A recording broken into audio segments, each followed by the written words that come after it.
Muitas pessoas chamam Grasshopper de uma ferramenta de modelagem paramétrica. Eu acredito que a melhor definição para Grasshopper seja uma ferramenta de modelagem algorítmica. Por quê? Grasshopper te dá a possibilidade de graficamente explicitar passo a passo as suas estratégias projetuais. Então, por exemplo, na primeira aula, no último exercício, vocês foram o meu computador. Eu disse passo a passo o que fazer e vocês produziram um modelo.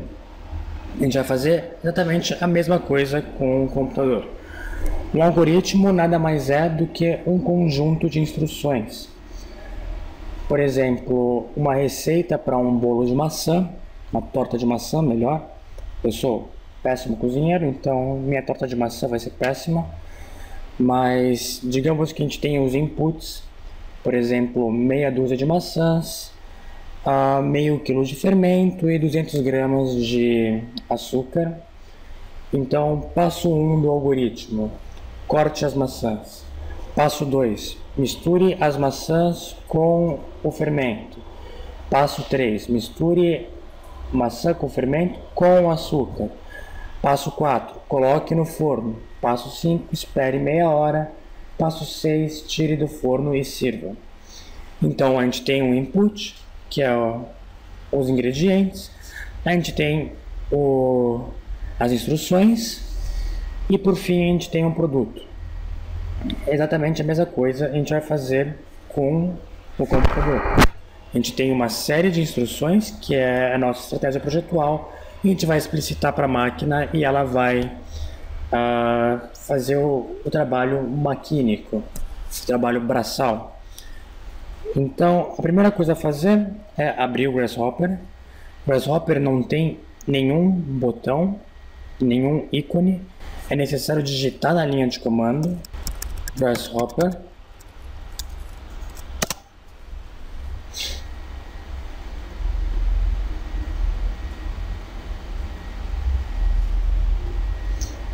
E ele tem essa janela que fica por cima do Rhino.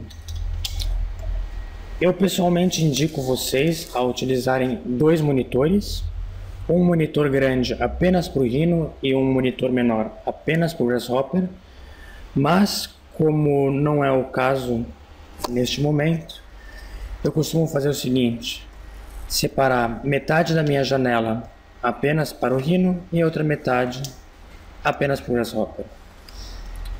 E nesses próximos exercícios a gente vai usar o Rhino basicamente apenas para visualizar o que o Grasshopper vai produzir. Então eu vou utilizar apenas a perspectiva e eu posso arrastar para fora essa janela e fechar. E para reabri-la basta vir aqui na Layer e clicar com o botão direito. Ela ressurge. Então, o primeiro passo para gerar aquela torre é ter uma curva. Então, por favor, desenhe uma curva fechada.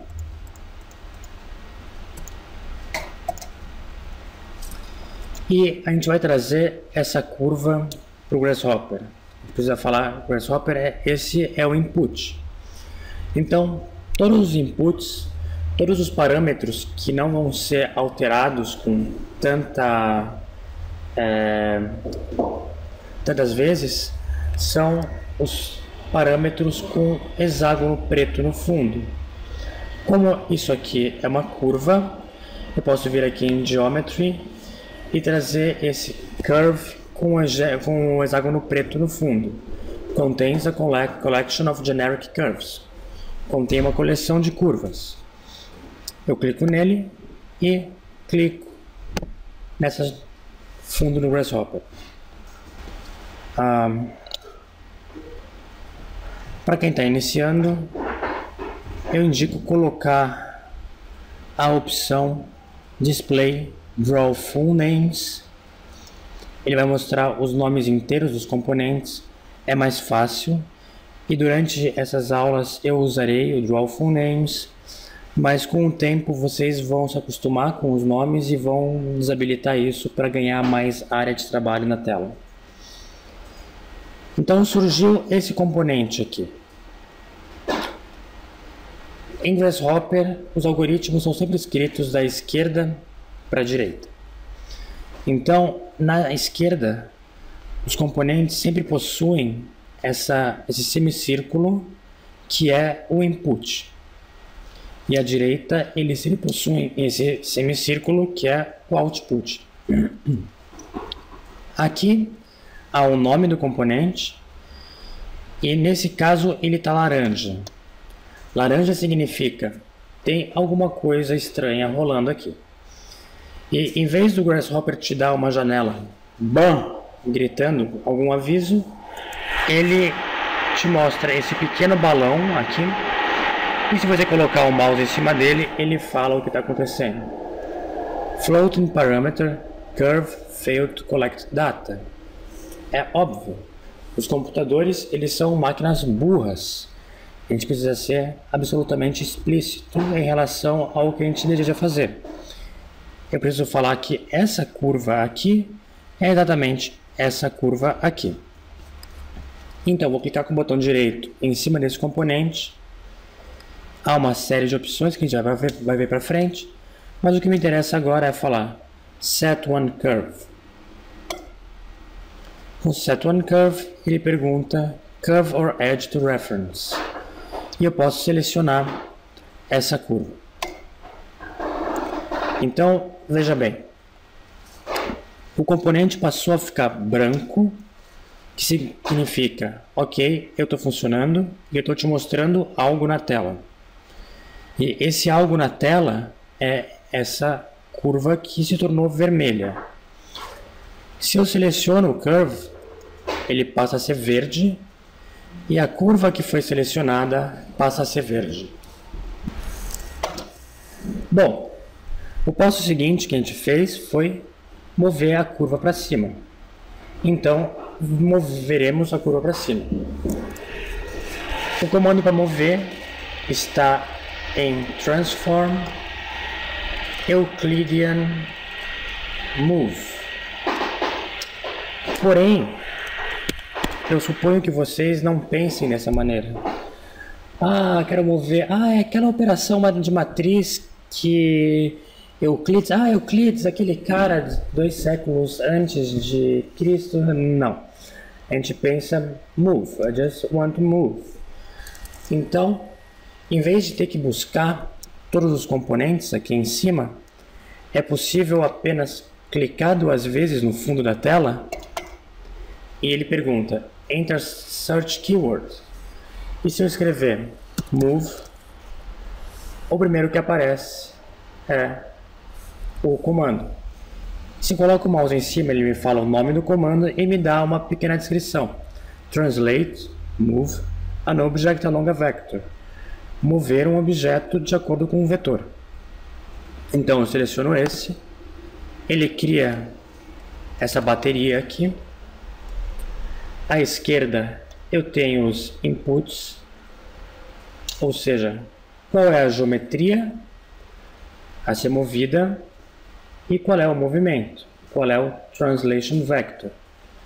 Aqui eu tenho o nome do componente, o nome da operação e por fim na saída à direita eu tenho a geometria que foi movida e qual foi a transformação. Então, qual é a geometria que eu quero mover? A geometria que eu quero mover é essa curva, que é essa curva. Então, o que sai desse componente vai entrar nesse componente. Então, se eu pegar o que sai dessa semisfera e segurar o botão esquerdo do mouse, eu posso arrastar e colocar nesse outro semicírculo. E magicamente surge uma nova curva. Por que surge uma nova curva? Primeiro porque Grasshopper segue uma filosofia de modelagem que tem um nome curioso, que é modelagem não destrutiva, ou seja, Quando eu movo algo, eu não deleto o que foi movido, ele continua existindo. Então eu tenho aqui em vermelho a curva original, ela está em vermelho porque eu não selecionei esse componente aqui, e em verde a curva que foi movida, ela está em verde porque esse componente está selecionado. E por que ele moveu para cima?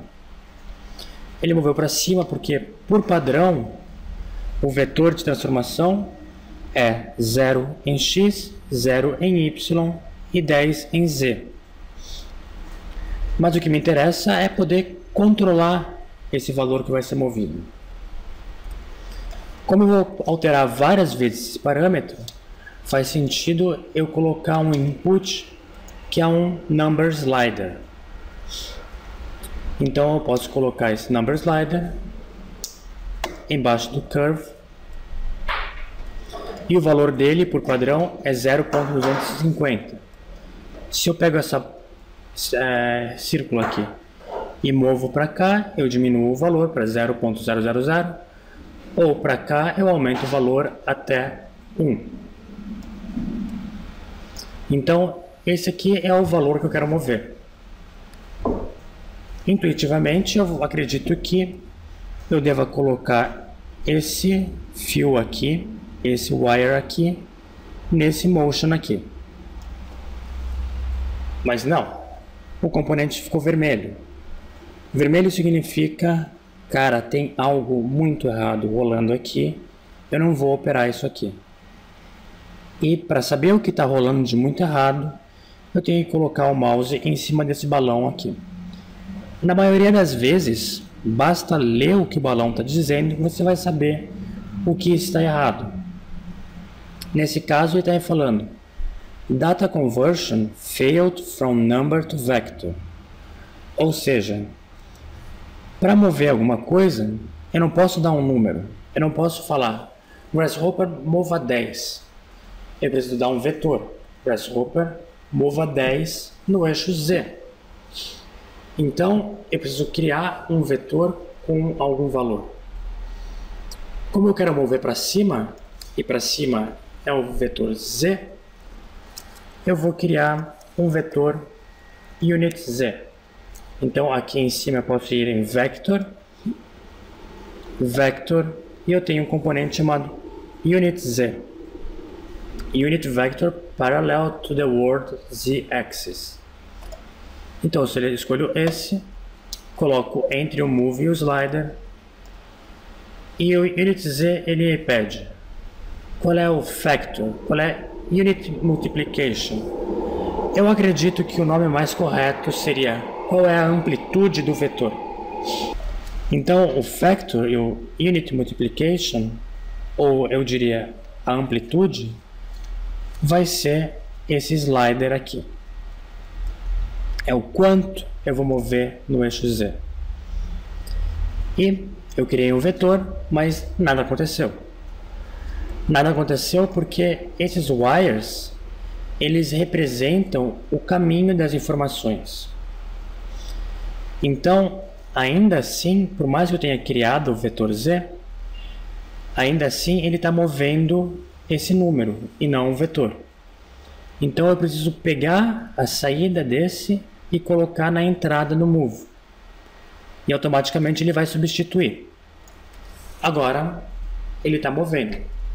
Ele ficou vermelho e está funcionando. Se eu der zoom in e selecionar esse, eu posso ver que ele está verde.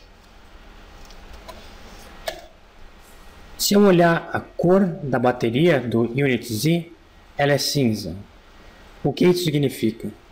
Significa que ele não está visualizando nada no Rhino. Por quê? É impossível visualizar um vetor. O vetor é apenas uma abstração matemática. E se eu alterar o valor desse slider, eu posso ver que a curva move. Uau! Muito emocionante, certo? Mas eu não quero mover apenas uma unidade. Eu preciso mover mais do que um. Porque um metro, digamos, é pouco para um pé direito. Então eu vou clicar com o botão direito em cima do Number Slider e vou em Edit. Aqui eu posso digitar uma série de coisas importantes. A primeira é qual é o nome desse Number Slider, qual é o nome desse parâmetro. Como qualquer projeto possui dezenas ou centenas ou milhares de parâmetros, é importante a gente deixar claro qual é cada parâmetro. Esse aqui, no caso, é o pé direito. Então eu vou renomeá-lo como pé direito. Expression e Grip Style não é relevante, é apenas um detalhe. Passemos por cima, mas se vocês quiserem pesquisar depois, sintam-se à vontade. Slider Accuracy é importante. Que tipo de valor a gente vai inserir nesse slider? Por padrão, ele vem como floating point. Floating point, para o computador, significa um número que possui casas decimais. Ou seja, 0.15 é um floating point. E aqui eu posso definir quantos dígitos eu quero, ou seja, quantas casas decimais eu quero. Se eu for inserir um parâmetro que vai ser sempre um número inteiro, é desejável eu utilizar o segundo tipo de número, que é integer. Principalmente porque a maneira que o computador aloca a memória varia de floating point para integer. Então, computacionalmente, é muito mais pesado você utilizar floating point, porque vai alocar muito mais memória. E se você tiver um projeto muito complexo, é desejável você ter algoritmos leves, de modo que você possa fazer alterações de maneira rápida. Então, se eu peço integer, eu não posso mais escolher quantos dígitos eu quero. E por fim, eu tenho even numbers e odd numbers, são números pares ou ímpares. Nesse caso, como é um pé direito e eu quero definir mais precisamente, eu vou utilizar floating point com 2 casas decimais. Aqui é o numeric domain, qual é o valor mínimo do number slider e qual é o valor máximo do number slider.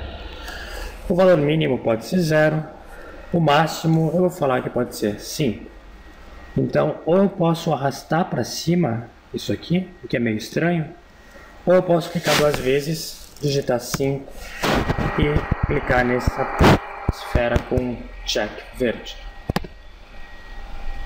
Range é a distância entre o valor mínimo e o valor máximo, e o numeric value é o valor neste momento. Eu posso alterar aqui, ou eu posso alterar aqui.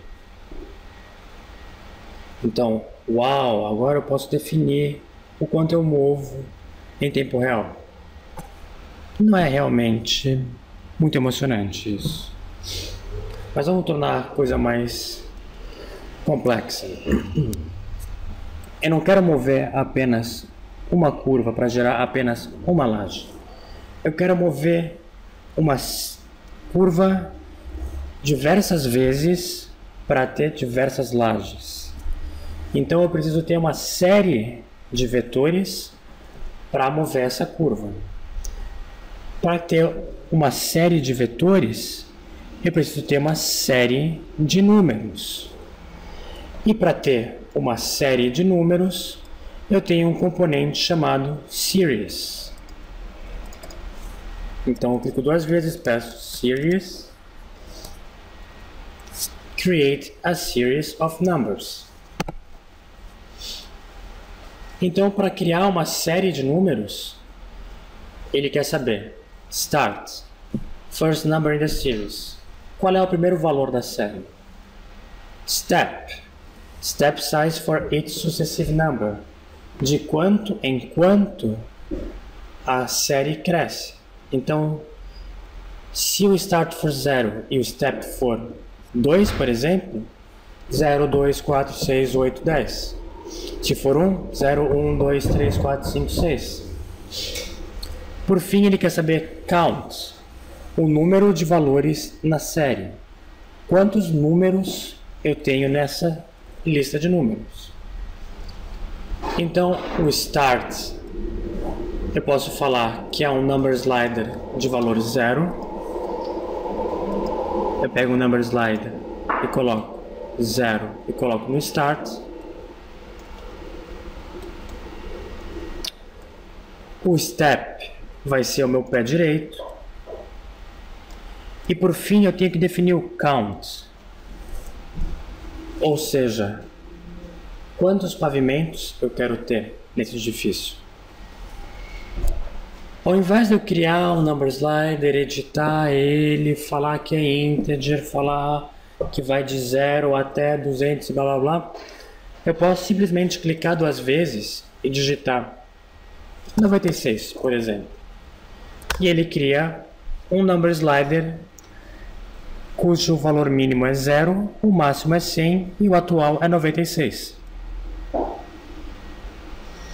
E é importante eu nomear esse number slider. Então vou clicar com o botão direito. E em vez de Edit, eu posso vir aqui em Number Slider, deletar isso e falar número de pavimentos. E esse valor entra no count. E nada acontece. Nada acontece porque o que está entrando no vetor ainda é esse slider com valor 5. Eu tenho que falar que o que vai entrar no vetor é essa série de números. E agora eu tenho uma série de curvas no espaço. E eu posso alterar o pé direito. E eu posso alterar o número de pavimentos. Mas ainda assim isso não é muito emocionante, certo? Oscar Niemeyer construiu em BH uma torre muito semelhante, sem nenhuma computação dessa. E a torre dele, na verdade, é muito semelhante, é muito melhor do que esse modelo aqui. Mas vamos começar a entortar as coisas. Uma coisa essencial é organizar o seu algoritmo, pois você pode salvar ele e utilizar depois de alguns meses, você vai querer saber como ele funciona. Ou, como nós trabalhamos sempre em equipe, é importante organizar para poder compartilhar e nossos colegas conseguirem entender o que está acontecendo. Então eu vou selecionar todos esses componentes que foram feitos até agora no Grasshopper. Vou apertar espaço e surge esse menu aqui. A gente vai ver cada um dos componentes dos itens quando for necessário. Nesse momento basta apenas prestar atenção nesse group. Ele cria um grupo e eu posso nomear esse grupo clicando com o botão direito em cima dele e nesse espaço vazio colocar o nome. Por exemplo, esse grupo ele serve apenas para mover. Então, além de mover, me interessa rotacionar esta geometria. Me perdoem o português, a maneira correta de falar é rotar, mas como soa muito mal, eu vou utilizar rotacionar. Então, se eu quero rotacionar alguma coisa, eu peço para ele rotate. E agora surge um detalhe chato de Grasshopper. Muitos componentes têm o mesmo nome, apesar de fazerem coisas diferentes. Então é importante passar o mouse e ler as descrições. Por exemplo, esse rotate a vector around an axis. Não é o que a gente não quer rotacionar um vector. Esse rotate an object in a plane. Já é mais interessante. E esse outro, rotate an object in a plane. Então os dois têm o mesmo nome, os dois fazem a mesma coisa, mas de maneiras diferentes. Nesse caso, selecione esse que tem esse plano laranja e esse vetor preto. E para rotacionar alguma coisa, ele precisa saber qual é a coisa a ser rotacionada, qual é o ângulo de rotação e, por fim, qual é o plano de rotação. Eu vou falar que a coisa a ser rotacionada é cada uma das curvas que eu movi para cima. Então, o que sai do move entra no rotate.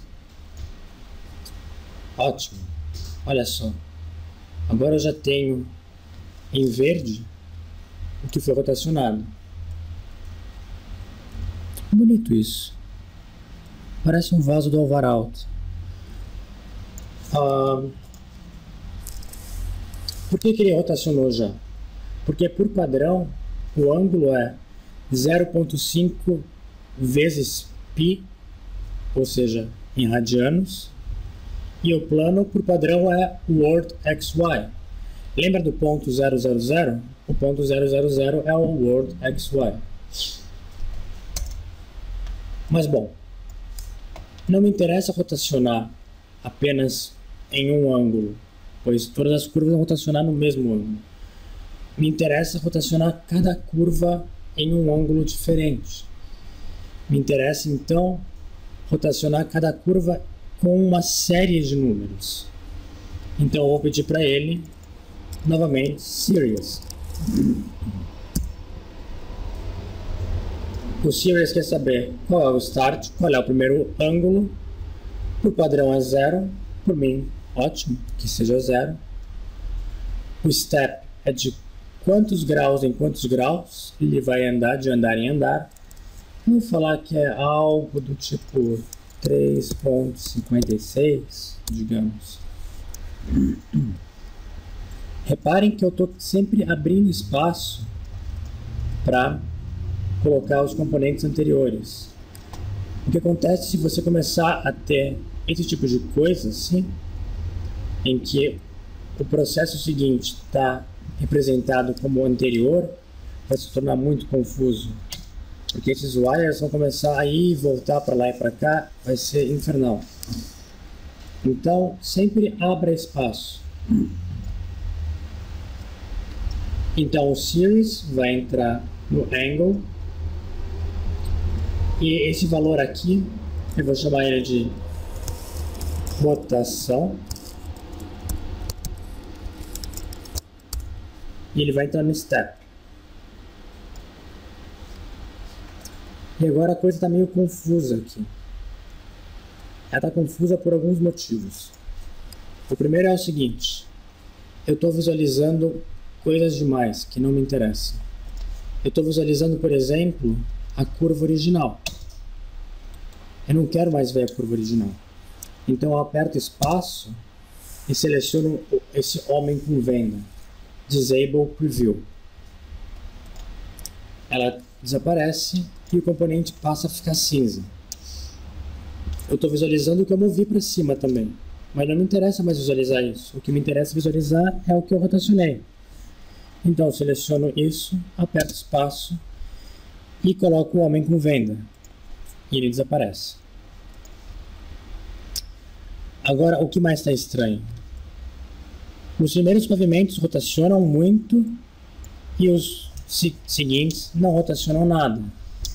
Por quê? Porque se eu olhar, eu tenho 100 valores entrando na geometria. Ou seja, eu tenho 100 curvas sendo rotacionadas. E no ângulo eu tenho apenas 10 valores.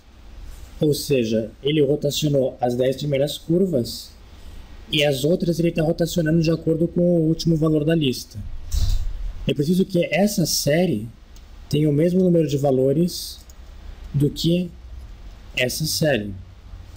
Então eu poderia colocar mais um slider aqui com o mesmo valor desse count aqui, mas toda vez que eu mudasse um, eu teria que mudar o outro. Logo, é conveniente utilizar o mesmo slider nos dois, utilizar o mesmo parâmetro nos dois counts. Então eu pego o wire daqui e eu posso levar ele até o count. E agora todas rotacionam loucamente. Por que todas rotacionam loucamente se eu estou pedindo para ele rotacionar apenas 2 graus, 3 graus, 4 graus, 5 graus? Porque, por padrão, o Grasshopper trabalha em radianos e não em graus. Então, para funcionar em graus, eu tenho que vir aqui em cima de Angle, clicar com o botão direito e falar Degrees. E agora ele funciona em graus.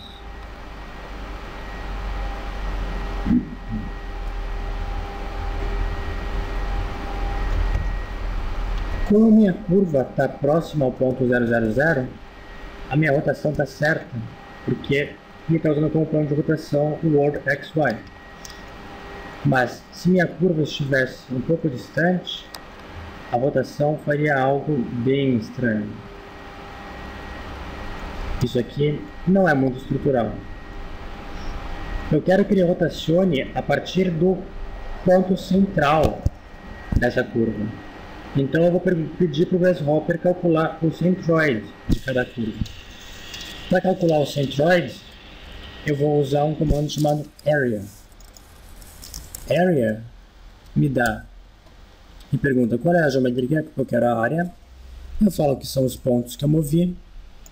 E ele me dá cada uma das áreas, um valor numérico, e cada um dos centroides, um ponto.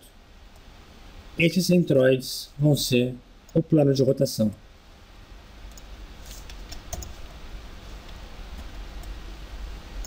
E veja, ele está mostrando para mim todos os pontos de rotação centrais. Eu não quero mais vê-los, então eu seleciono Area, aperto espaço e desligo a pré-visualização. É extremamente importante desligar as pré-visualizações das coisas anteriores que não me interessam mais. Então o próximo passo é pegar esse grupo inteiro e agrupar e nomeá-lo Rotate. Mas a nossa torre ainda não está muito radical. Então vamos escalonar os pavimentos, sendo o pavimento inferior o maior e o superior o menor. Então, para escalonar, eu vou pedir para ele Scale. E eu ia perguntar qual é a geometria, qual é o centro de escalonamento e qual é o fator de escalonamento. A geometria é o que sai do Rotate. Se eu conectar o output do Rotate no input do Scale, eu vou ver que automaticamente já há uma miniatura aqui, essa torre maior. Isso se dá porque o Center of Scaling, o centro de escalonamento, por padrão é o ponto 000, é esse ponto aqui. E o Factor, por padrão, é 0,5, ou seja, metade da geometria original. Eu quero que o centro de estacionamento seja sempre o centro de cada laje dessas. Então eu vou pedir novamente o Area, que me dá sempre a área e o centroide. Então esse centroide entra no centro. Aqui todos os pavimentos tem a mesma dimensão, porque todos estão sendo escalonados 0,5. Eu vou criar uma série de números para poder escalonar de maneira diferente, mas dessa vez eu vou usar um componente diferente.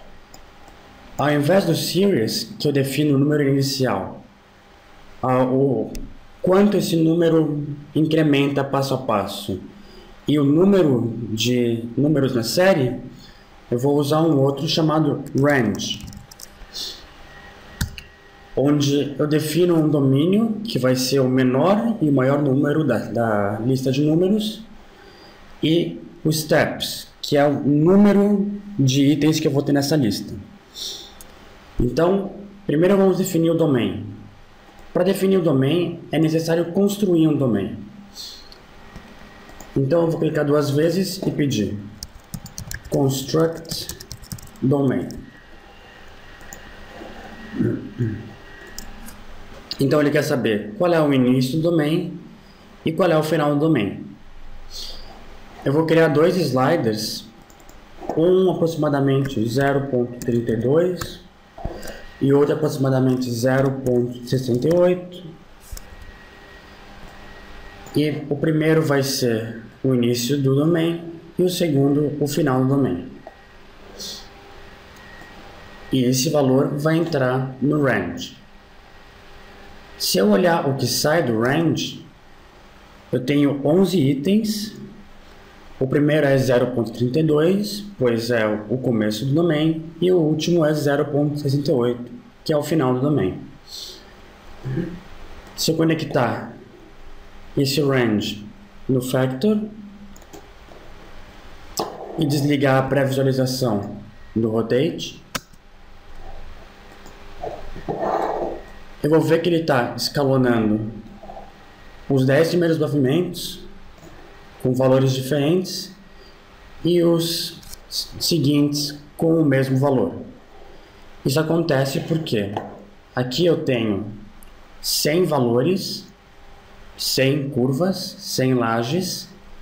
No center eu tenho 100 pontos e no factor eu tenho apenas 11.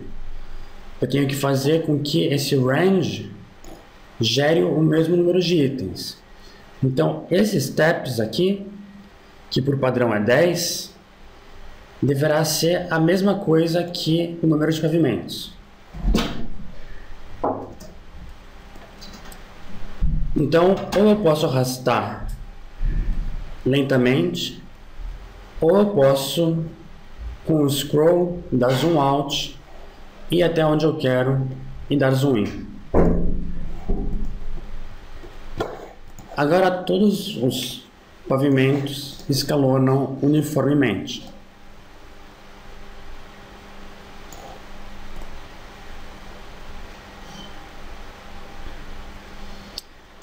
Mas da maneira que está, lembre-se sempre de desligar os itens que não te interessam mais.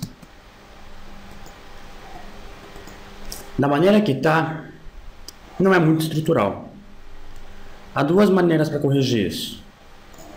Uma é colocar o domain start com um valor mais alto que o domain end. E a outra é inverter a série de números. Aqui, as curvas estão na seguinte ordem, da mais baixa para a mais alta. E os valores do range estão indo do mais baixo para o mais alto. Se eu simplesmente clicar com o botão direito em Factor e pedir para ele Reverse, ele vai inverter a ordem da lista e agora eu tenho algo mais estrutural. Então, vou aproveitar, vou organizar novamente a minha definição. Sempre mantenha bem organizada, senão vai virar uma macarronada e você não vai conseguir entender o que está acontecendo, muito menos seus colegas. E agora eu vou agrupar esse conjunto como scale. Por fim, é necessário gerar os fechamentos e as lajes. Então, eu vou extrudar as curvas que estão saindo desse scale. Então, eu peço para ele extrude. Ele pergunta qual é o base, qual é a curva ou a superfície a ser escalonada. Eu falo que são as curvas, quais são as curvas ou superfícies a serem extrudadas. Eu falo que são as curvas do scale.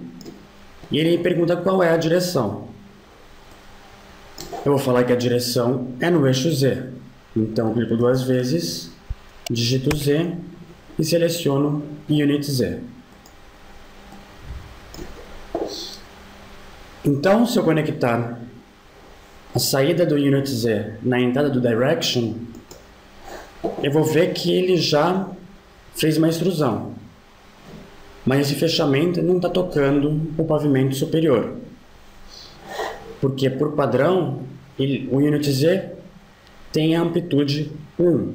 Ou seja, ele está extrudando uma unidade.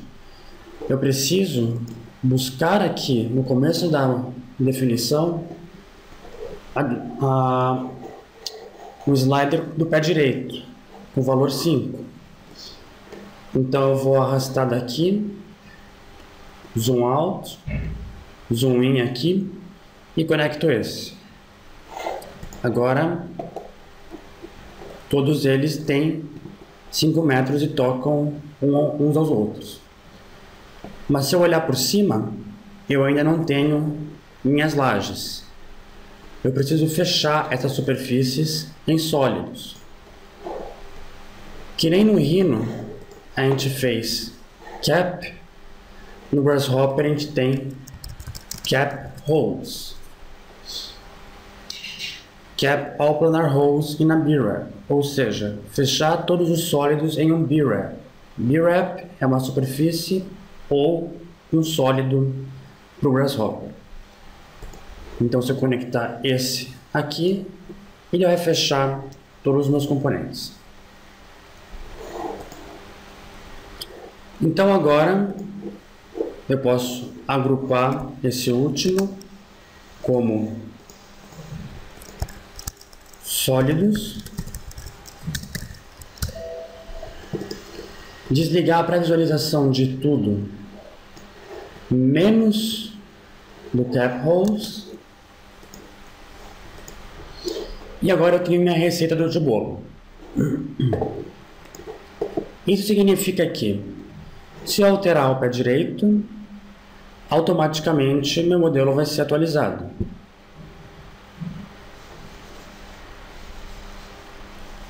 Se eu alterar o número de pavimentos, automaticamente meu modelo vai ser atualizado. Se eu alterar a minha rotação,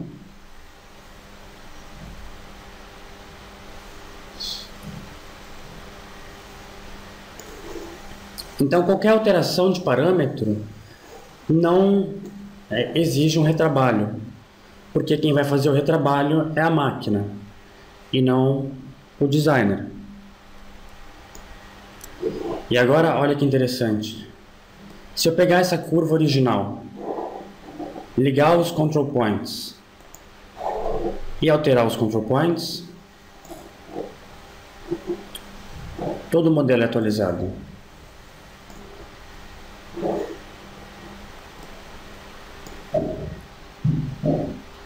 Ou mais interessante ainda, se eu desligar os control points clicando no botão direito aqui, selecionar a curva original e deletá-la, a definição para de funcionar, a receita para de funcionar, porque a curva que foi referenciada não existe mais, então esse parâmetro curve fica laranja. Se eu desenhar uma nova curva,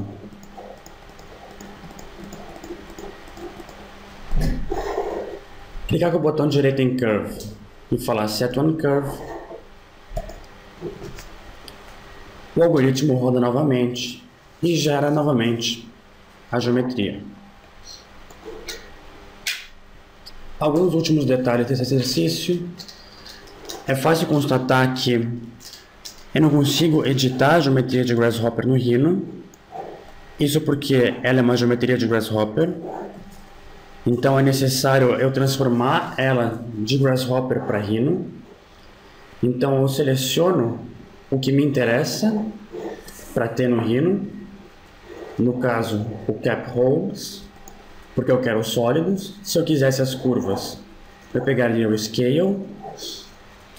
Então eu seleciono o Cap Holes, aperto espaço e há esse ovo frito aqui, que se chama Bake.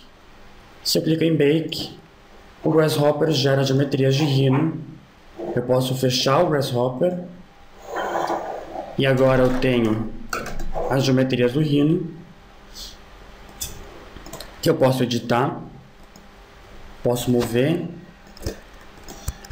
posso renderizar,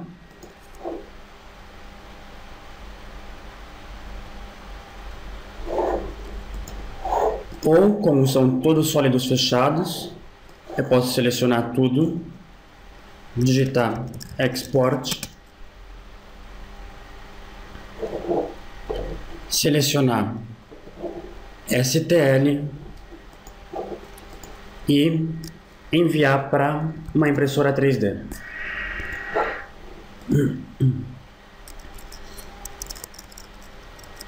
Para abrir o Grasshopper novamente, basta digitar Grasshopper novamente. Repare que, se eu editar essa curva original,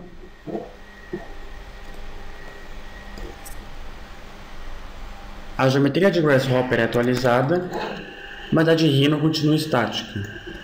Isso porque, depois do bake, não é mais uma geometria paramétrica, é uma geometria normal de Rhino.